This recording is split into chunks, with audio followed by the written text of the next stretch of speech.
Hello and welcome to the top custom Hearthstone cards of the week, the show where we look at some fan-made cards from the r/custom Hearthstone subreddit. First up is Owlin Bronzewing, 4 mana 2/6 legendary beast for Hunter with Inspire.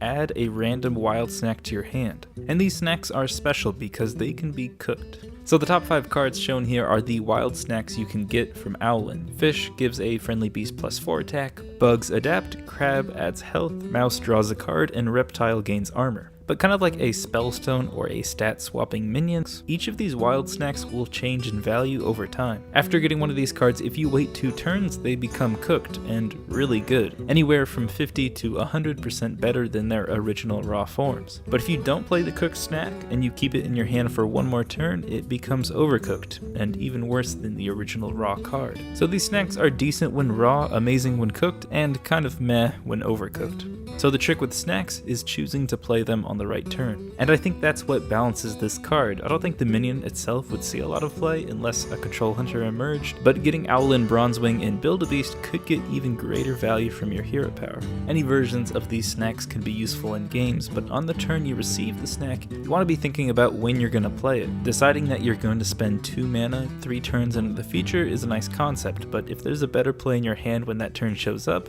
then you may end up overcooking your snack. I think in a lot of situations, the chaos of the board state, what your opponent plays, and what cards you draw will lead to tough decisions while holding these cards. If players are able to use these snacks on their 3rd turn, then they should be rewarded with a powerful card. But I think most of the time this card's going to be played raw or overcooked, just because of how finicky it can be to spend 2 mana on a specific turn. It's definitely an interesting card and a cool take on giving Hunter some more value with these time-based spells. Next is Serve Up, a 1 mana Hunter spell that summons a 0/2 Dog's Dinner for your opponent with the death rattle that gives 3/3 to the minion that killed this. And this is definitely a different type of spell for Hunter. My first instinct is to combo this card with Rush. If a Hunter minion can't smork, it might as well gain 3/3 in stats. You could also combo this with Charge or a minion you can already attack with on your board, but if you choose not to kill this Dog's Dinner right away, your opponent could take advantage of the opportunity and any direct damaging minions could kill this 0/2 and gain the stats for themselves. But I don't think Serve Up is just interesting because of the spell's effect. It's also because it's a cheap spell. This expansion, there's actually a lot of 1 mana spells in the top tier aggro decks, and that's because they help these decks quickly kill their opponent. Dealing at least 2 damage to an enemy minion is damage not going to face. You'll be able to gain those 3/3 stats to be a challenge on the board, but if you don't have your opponent low on health by turn 6, a druid or warlock will taunt up, and a mage will always have blizzard. Taking 1 extra turn to get really nice stats might not be a winning play for aggro. So maybe this could find a place in tempo, but it just seems like a clunky card for 1 mana. Maybe you could bump this up to 2 mana and make it a 1/1 rush beast with this as a Battlecry. This way it could be a cool Build-A-Beast, which I always enjoy, and you can combo it with other damage to gain the stats more consistently. Maybe you could use a board or minion buff, some spell, or another minion that would allow you to deal the damage to give one of your minions the 3/3 buff. A really interesting way to take this is to maybe require that this 1/1 rush beast, probably a doggo, is the only minion that would be able to gain these 3/3 stats if it kills it. That way the 1/1 rush dog would have to be the thing that kills this, but you need to somehow inflict 1 more damage to this in order to get it to work. There's a lot of potential with a card like Serve Up. Whenever you interact with your opponent's board, even when you put the minion there yourself, it can lead to some crazy things. Attacking into an enemy minion can trigger secrets, and influencing board effects will lead to some unique gameplay. I think if you made this card a little bit more geared towards a tempo hunter, it could be a really powerful asset for this deck. Up next is Show Stealer.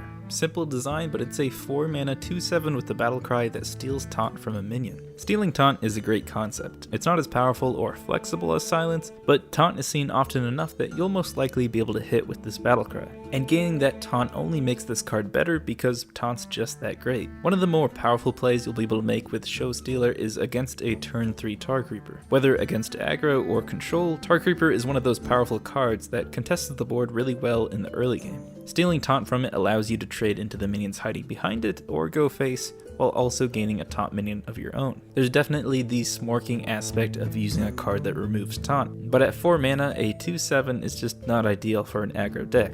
A more attack-oriented Silence just seems like a better option. I think this card is probably best for a tempo deck that can use Show Stealer to make more favorable trades on the board, or at the end of the game, get the last bit of damage through. It's a great design, and I think we're in the right type of meta with enough Taunt and the right type of decks that Show Stealer's decent stats and ability could coincide or replace some silent cards in certain decks. I hope to see a Taunt stealing card like this printed in the future.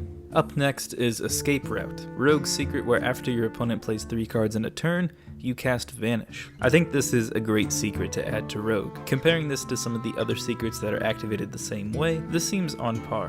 1 mana to draw 2 cards is about 2 times the value to the cost, 2 mana for a 6/6 seems like 3 times the value, so spending 2 mana for a 6 mana spell seems right to me. Still, Escape Route has the potential to get the most value out of all of these secrets. Before talking about how this secret would affect the game, you have to talk about the other Rogue secrets. Because there are so few, it's easy to test them, and a lot of the time opponents will know after a few interactions that this secret would be Escape Route. This doesn't make this secret useless though, because if your opponent doesn't want to trigger the secret, then they're restricted to only playing 2 cards in a turn, something that aggro may have a hard time with. On the other hand, if you play the secret and then you start to gain board control, your opponent may be able to trigger the secret and make the Vanish work against you. If anything, I think Escape Route would be a fun anti-aggro secret. Control doesn't play 3 cards in a turn often enough, and the Vanish aspect is most useful against aggro anyways. Even so, I don't think it would really see play because of how Tempo Rogue is constructed, and because of this card's trigger inconsistency. In terms of design, I think what's great about this card is, like other secrets, the fate of the secret is in your opponent's hand, but instead of drawing a card or summoning a minion for yourself, the stakes are much higher when this secret gets triggered. Your opponent could play their 3rd card, spending the rest of their mana, and thus giving you a completely clear board to give you board advantage or even lethal. On the flip side, if you've regained tempo over the board and you have a lethal lined up, you have to hope that your opponent doesn't play 3 cards and completely mess up your game plan. I would love to see some powerful card like Hydrologist introduced to Rogue so their secrets can see more play, because I think if you're able to play a valuable card and get this secret in play, then it would make for an intense and fun game, even if it ends up never getting triggered. And last up, I usually don't give out any awards, but I gotta give this one the kiss of approval.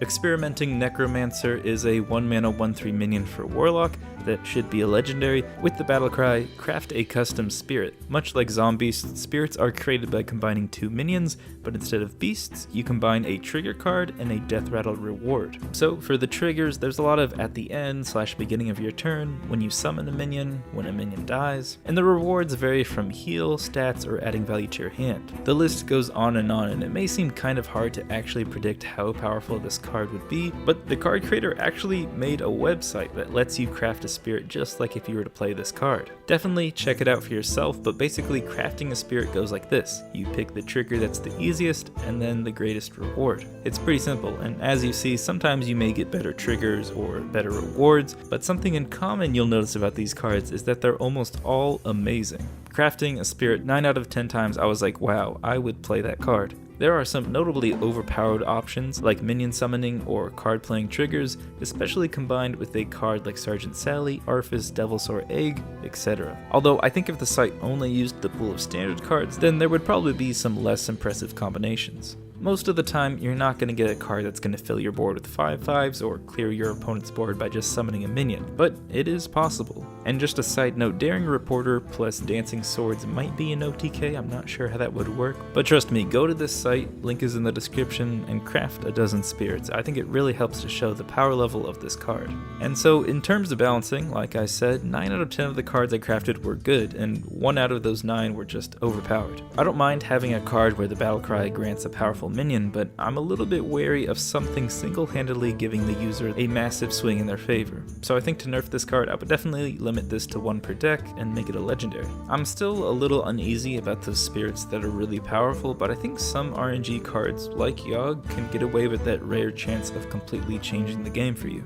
I wouldn't say it's an amazing aspect of this card's design, but I don't think it would ruin the experience for players. And this card is nowhere close to the same level as Yogg because a big board clear or some single target target removals will probably be able to undo what a powerful spirit can create, whereas Yaw can sometimes just win you the game right away. Most of the time, this is just going to be a good card. You spend 3 mana for a bad 1/3 in hopes of swinging the value back in your favor when you play the spirit. I could see this being a nice addition to Control Warlock and a great card to introduce unique and powerful late game minions. And now it's time for some fan submitted cards. Info is in the description if you want to submit yours. Zachary made Gloves of Devolving, a 1/4 minion that, when it attacks, devolves a random enemy minion. Devolving can actually help your opponent if it devolves an already weakened minion. It might actually give it more stats than it currently has. So I think you could get away making this a 2 or 3 mana card. Abnormal 202 created Mind Battle, which is like Mind Visions, except whoever plays that card you discovered first discards the other player's version.